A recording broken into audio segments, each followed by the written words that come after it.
কিছুদিন পরেই ইলিয়াস পিনাকিকে, সাংবাদিক ইলিয়াস এবং পিনাকি ভট্টাচার্যকে জামাত শিবিরের কাজে লাগবে। কিন্তু সাংবাদিক ইলিয়াস কাজটা করলেন। দর্শক, সাংবাদিক ইলিয়াস এবং পিনাকি ভট্টাচার্যকে নিয়ে জামাত শিবিরের মধ্যে তুমুল উত্তেজনা। তাদের সম্পর্কে দৃষ্টিভঙ্গি কি হবে? একাংশ তাদেরকে গালি দিচ্ছে, আর একাংশ তাদেরকে গালি দিতে নিষেধ করছে। আমি বিষয়টা ওভারঅল পজিটিভ দেখছি। প্রথম হচ্ছে যে জামাত ইসলামী তাদের প্রোগ্রামে সন্তোষ শর্মাকে দাওয়াত দিয়ে যে ভুল করেছে, সেই ভুলের বিরুদ্ধে ইলিয়াস পিনাকি যে ভূমিকা পালন করেছে, ইটস পজিটিভ। জামাতের একাংশ বা ডক্টর রেজাউল করিম তিনি কিন্তু ক্ষমা চেয়েছেন, অলরেডি দুঃখ প্রকাশ করেছেন। এবং আমি নিশ্চয়তা দিচ্ছি যে কোনো দিন আর সন্তোষ শর্মাকে জামাত ইসলামীর কোনো প্রোগ্রামে দেখা যাবে না। এর মানে জামাত এটা ভুল বুঝতে পেরেছে। কারণ এই যে উপলব্ধি, আর কোনোদিন সন্তোষ শর্মাকে দেখা যাবে না, এর ক্রেডিট কিন্তু ইলিয়াস পিনাকি, হারুন ইজহারেরা পাবে। তো দর্শক, ইলিয়াস পিনাকির সাথে জামাত শিবিরের যে বর্তমান ফাইট, বেসিক্যালি ইলিয়াসের সাথে পিনাকি কিন্তু এই বিষয় নিয়ে অত মাথা ঘামাচ্ছেন না। তারপরে পিনাকিও ইলিয়াসের লাইনে আছেন অনেকটা। এই বিষয়টা কিভাবে পজিটিভ, এটা একটু আমি ব্যাখ্যা করি। তারপরে সাংবাদিক ইলিয়াস সর্বশেষ আরো কিছু ঘটনা ঘটিয়েছেন জামাত শিবিরের বিরুদ্ধে। এই জায়গাটা একটু আমরা জবাব দেবো ইলিয়াস। আমি ইলিয়াসের সাথে এখানে একমত নই। দর্শক, এই যে জামাত শিবিরকে চুল পরিমাণ ছাড় ইলিয়াস দেন না, পিনাকি দেন না, এটা ভালো হয়েছে। কেন? এই যে বিএনপির লোকজন কিন্তু বলে যে এরা জামাতের টাকা খেয়েছেন। এই যে মেজর ডালিমকে লাইভে এনে বিএনপির প্রায় ৪৫ বছরের ন্যারেটিভ ইলিয়াস খেয়ে দিয়েছে, জিয়াউর রহমানকে ডিমোরালাইজ করেছে।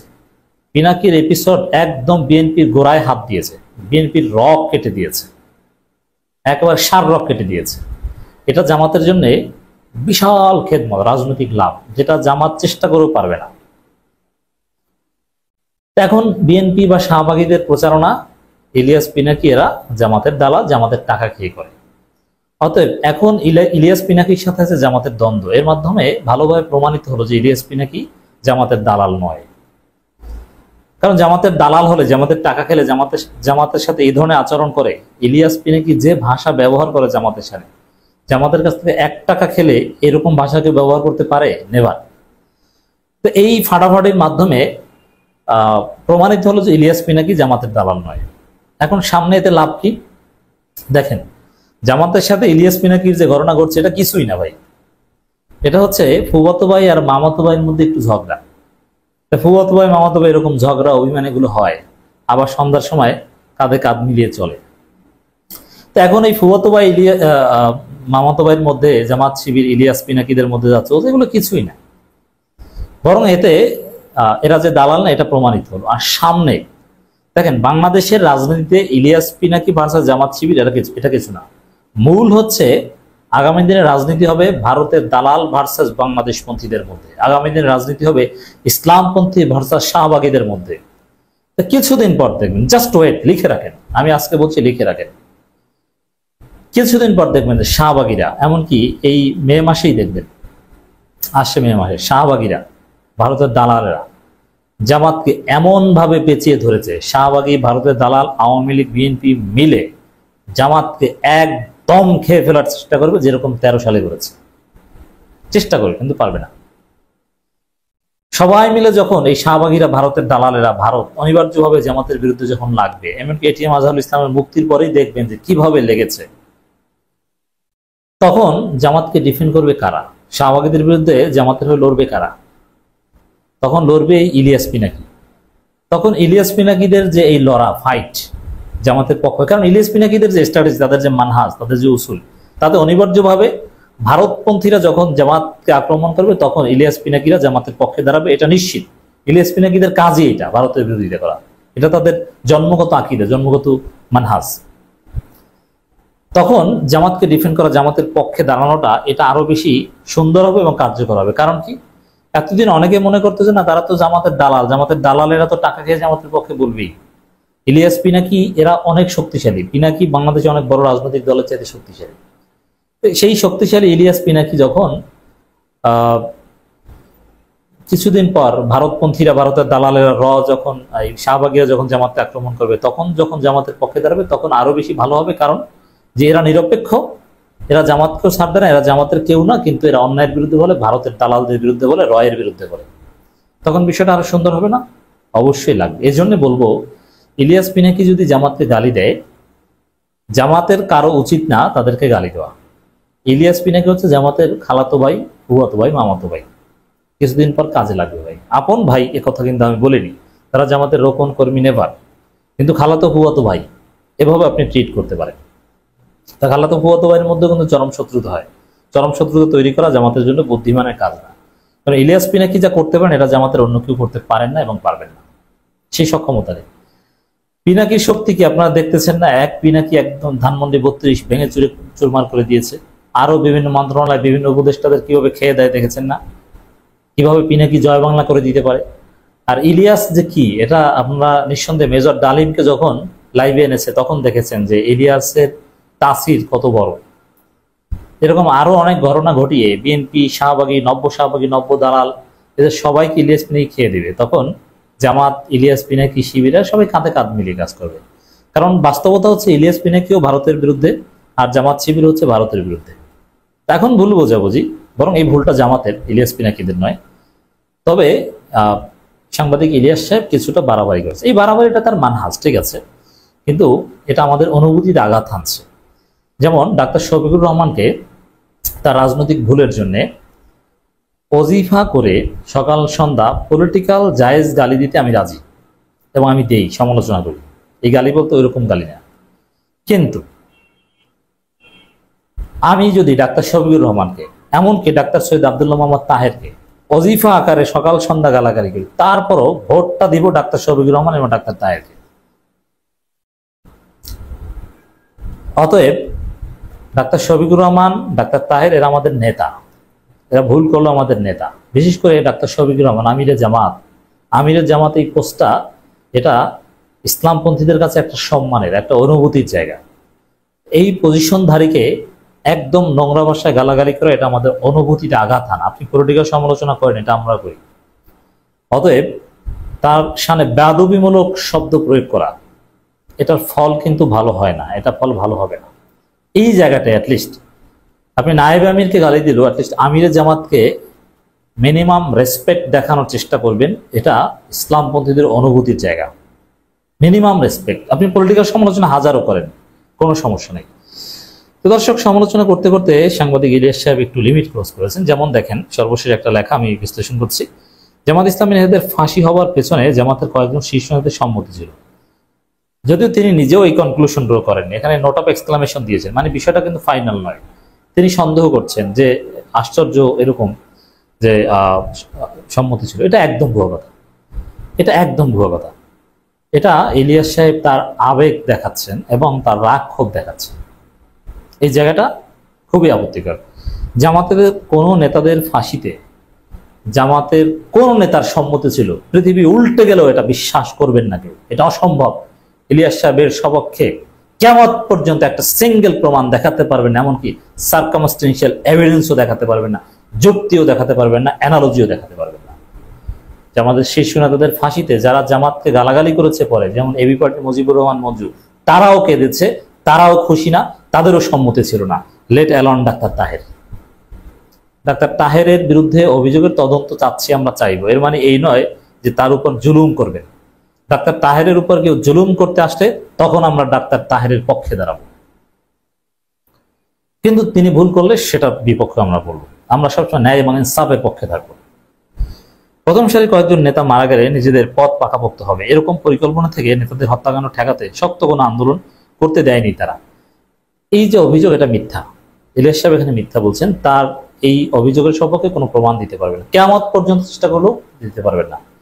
আর আন্দোলন করতে দেয়নি, দেখেন এটা ভুয়া কথা। জামাত তাদের সর্বোচ্চ দিয়ে আন্দোলন করেছে, কিন্তু এক পর্যায়ে সক্ষমতা হারিয়ে ফেলেছে। গণতান্ত্রিক একটা দেশে নিরস্ত্র একটা সংগঠন তারা কত আন্দোলন করতে পারে বলেন? 13 সালে তো আমরা দেখেছি, মাঠে ছিলাম, নিউজ কভার করেছি, ছাত্র আন্দোলন করতাম, দেখেছি তো। আর কত করবে, কত? এই যে আল্লামা সাঈদী রায়ের প্রতিবাদে যা হয়েছে, এর চাইতে আপনি কি চান? একটা নিরস্ত্র সংগঠন, একটা গণতান্ত্রিক রাজনৈতিক দল এর চাইতে অস্ত্রের বিরুদ্ধে আর কি করতে পারে বলেন? জামাত যা করেছে, আমার মনে হয় না যে কিছু করার ছিল।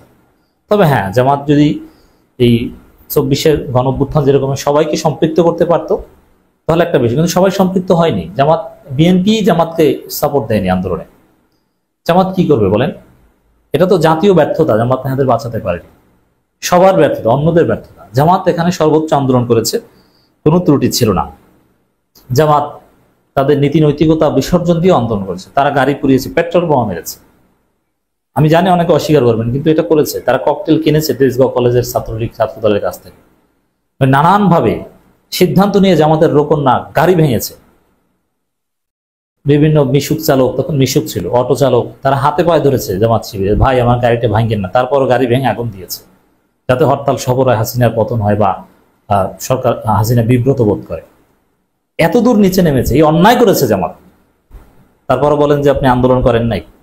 আর কি আন্দোলন করবে বলেন? একটা দল, একটা নিরস্ত্র দল কি করতে পারে? ইলিয়াস ভাই এখানে জুলুম করছেন, আশা করি জবাব হয়েছে। যদিও তার সিদ্ধান্ত উপেক্ষা করে জামাত, বিশেষ করে শিবির আন্দোলন চালিয়েছেন না। এখানে কারো সিদ্ধান্ত উপেক্ষা করে কোনো আন্দোলন হয়নি, বা সিদ্ধান্ত উপেক্ষা করে কোনো আন্দোলন চালায়নি।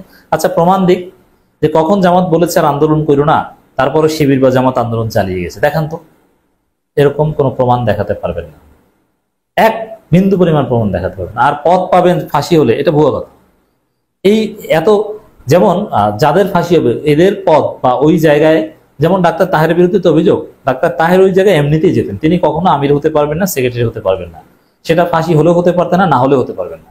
এবং এই ধরনের খাস তার ছিল বলে আমি মনে করি না। তার দৌড় সর্বোচ্চ নায়েবে আমির পর্যন্ত, এবং তিনি নায়েবে আমির অ্যাসিস্ট্যান্সি এটা নিয়েও তিনি ভাবেন না। তিনি মূলত এমপি হতে চান, এবং ক্ষমতা আসলে তিনি মন্ত্রী হতে চান।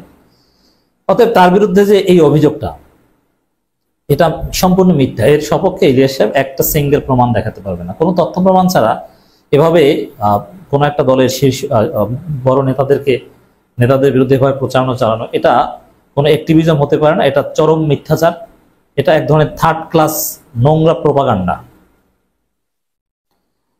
তাহেরপন্থী নেতাদের কারণে জামাতের দেশপ্রেমিক নেতাদের ফাঁসির রায় হওয়ার পরেও শিবির চূড়ান্ত কোনো আন্দোলনে যাবার অনুমতি পায়নি, না, এটা একদম ঠিক না। গণতান্ত্রিক সংগঠন হিসেবে যতদূর আন্দোলন করা যায়, নিরস্ত্র সংগঠন হিসেবে সব করেছে। আর তাহেরপন্থী বা এরকম একটা ধারা আছে যারা বিএনপির সাথে লিয়াজু বা বিএনপির সাথে জোটে বিশ্বাসী, কিন্তু তারা জামাত নেতাদের ফাঁসি হোক এটা চেয়েছেন। এটা জুলুম, এটা মিথ্যাচার। দেখে মনে হয়েছে নেতাদের হত্যা যেন জামাত সহজভাবে মেনে নিয়েছিল। একদম না, একদম না। এটা যারা জামাত শিবির করেন তারা সহজে উপলব্ধি করবেন, যা দেশের মানুষকে অবাক করে। অথচ বড় এটা প্রমাণ দিক, প্রমাণ দিক যে এইটা করেছেন, এই ভূমিকা রেখেছেন। জামাতের অমুক নির্বাহী পরিষদ সদস্য বলেছে যে তাহের সাহেব আন্দোলনে বাধা দিয়েছিল, অমুক নেতা। কোনো প্রমাণ দিতে পারবেন না, সার্কামস্টেন্সিয়াল এভিডেন্স অ্যানালজিও দেখাতে পারবেন না। অথচ বড় আন্দোলন করার সক্ষমতা শিবিরের ছিল, যেটা তারা জুলাই রক্তক্ষয়ী আন্দোলনে প্রমাণ করেছে। না, শিবির জুলাইয়ের যে আন্দোলন করেছে তার চাইতেও বড় ভূমিকা পালন করেছে। তবে জুলাইয়ের আন্দোলনটা ভিন্ন, এখানে সবাই এসেছিল, মধ্যবিত্ত এসেছিল, তখন বিএনপিও জোরালো ভূমিকা পালন করেনি। শিবির যা করেছে, পুলিশকে যে পরিমাণ পিটিয়েছে 2013 সালে, যেটা জুলাই আন্দোলনে এত পিটায়নি, শিবির এত পেটায়নি। কোনো ত্রুটি ছিল না, আমরা চোখের সামনে আমাদের দেখা। শিবির নিহত হয়েছে, জীবন দিয়েছে, রক্ত ঝরেছে, ক্রস ফায়ার দিয়েছে শিবিরকে, শিবির ও পুলিশকে পিটিয়েছে, ইট পাটকেল মেরেছে, সব করেছে। এর চাইতে কোনো সক্ষমতা ছিল না। একটা দল এর চাইতে বেশি আন্দোলন করতে পারেন। ইলিয়াস সাহেব আবেগে একদম খেই হারিয়ে ফেলছেন। জামাতের শিশু আরেকজন নেতা এটিএম আজহারকে জেল থেকে বের করা হচ্ছে না, জামাতের ওই একই অংশের কারণে। না ভাই, জেল থেকে তো বের হবে 6 তারিখ, তখন আপনার কথা ভুল প্রমাণিত হবে। জেল থেকে বের করতে না পারে, এটা জামাতের একটা ব্যর্থতা। তারা পলিটিক্যাল নেগোসিয়েশনে না যেয়ে তারা আইনি প্রক্রিয়ায়, হয়তো বা অন্য কোনো দৃষ্টিভঙ্গি থেকে আইনি প্রক্রিয়া যেতে চেয়েছে, এটা ভুল ছিল। এবং সরকার এখানে ভুল করেছে, সরকার প্রতারণা করেছে, এটা জামাতের ভুল না। এসব কিছুর কারণে একটাই, তাহলে জামাতকে কট্টর ভারত বিরোধী অবস্থান থেকে সরিয়ে আনা। এটা একদম ঠিক না, জামাতের রাজনীতি থাকে না ভারত বিরোধী অবস্থান থেকে সরে আসতে। আর জামাত ভারত বিরোধী হবে, এটা ঠিক নয়। মানে এই বিষয়টা কেমন দেখেন, ভারত আওয়ামী লীগকে বিয়ে করেছে, আওয়ামী লীগ হচ্ছে ভারতের বিয়ে করা বউ, এই জায়গা অন্য কাউকে দিবে না। আর আওয়ামী লীগ যদি মৃত্যুবরণ করে বা ডিভোর্স হয়, তখন বিএনপিকে ভারত বিয়ে করবে, বা বিএনপি হচ্ছে সতীন। কিন্তু জামাতকে কখনো ভারত গ্রহণ করবে, এটা অসম্ভব। ভাই, এই অ্যানালজি টেনে লাভ নেই, এটা রাজনীতি টিকবে না। আপনি জামাতকে কখনো ভারতের দালাল বানাতে পারবেন না, এটা ফাও চেষ্টা। জামাতের কিছু ভুল সিদ্ধান্ত ভারতের চিন্তা ভাবনার সাথে মিলে যেতে পারে, মনে হতে পারে, কিন্তু বাস্তবে ভারত জামাত প্রেম এটা অসম্ভব, এটা ভারতের দৃষ্টিভঙ্গিতেই যায় না। আর জামাত চাইলেও এটা সম্ভব নয়। তেল পানি কখনো মিশে না। যুদ্ধাপরাধী বিচার নামে দলের চিহ্নিত যুদ্ধাপরাধী ভারত বিরোধী নেতাদের হত্যা করা হয়, এমনকি ৭১ জামাত না করে আমৃত্যু সাজা নিয়ে জেল মরতে হয়েছে মাওলানা দেলোয়ার হোসেন সাঈদীকে। কিন্তু সব ক্ষেত্রে জামাত কার্যত দর্শকের ভূমিকা পালন করেছে। এটা একদম মিথ্যা কথা। জামাত দর্শকের ভূমিকা করতে হলে, এই যে হাজার হাজার মানুষ নিহত হয়েছে, শহীদ হয়েছে আন্দোলন করতে গিয়ে, তারা কি বজ্রপাতে নিহত হয়েছে? ইলিয়াস ভাই একজন মেধাবী মানুষ, এসব কি বলছেন? নিজেদের নেতাদের কুরবানি দিয়ে জামাতের কয়েকজন নেতা স্বপ্ন দেখছে ভারত তাদের ক্ষমতায় বসে, অথবা স্বপ্ন দেখছে জামাতকে বিভক্ত করতে। জামাত বিভক্ত হবে না, যারা বিভক্ত করতে আসবে তাদের হাড্ডি গুড্ডি ভেঙে দিব আমরা। এইসব ফাও কথা বলে লাভ নেই। কেউ ভাঙতে আসুক না। জামাত আলাদা হয়ে, ভিতরে ইখতিলাফ থাকতে পারে, কিন্তু আলাদা হয়ে আলাদা জামাত গঠন করার চেষ্টা করুক না। দেখেন মাইক কাকে বলে। এর মধ্যে বেশ কয়েকটি ঘটনায় জামাত এবং শিবিরের মধ্যে প্রকাশ্য বিভেদ দেখা দিয়েছে, যা গণমাধ্যম মতো বোঝে। জামাতের ইতিহাসে এ ধরনের ঘটনা আগে কখনোই দেখা যায়নি। এটা হাস্যকর। কোনো একটা বিষয়ে ইখতিলাফ দেখা দেওয়া, এটা গণতন্ত্রের সৌন্দর্য, এটা ইসলামেও আছে। সাহাবা ইকরামরা কখনো কোনো বিষয়ের উপর ইত্তেফাক হতে পারেন, ইখতিলাফ ছিল। হয়তো ইখতিলাফ এটা রিয়ালিটি। আর ইখতিলাফ কখনো বিভাজন নয়। জামাত এবং শিবিরের মধ্যে বিরোধ নয়। মনের মাধুরী মিশিয়ে সম্পূর্ণ উল্টা পাল্টা বকলেন ইলিয়াস। ইলিয়াস সাহেব যে এত নিচু মানের থার্ড ক্লাস লেখা লিখতে পারেন, এই লেখার মাধ্যমে বোঝা গেল। তারপরও বলবো, ইলিয়াস পিনাকিকে সামনে কাজে লাগবে। We will respect Ilias Pinaki.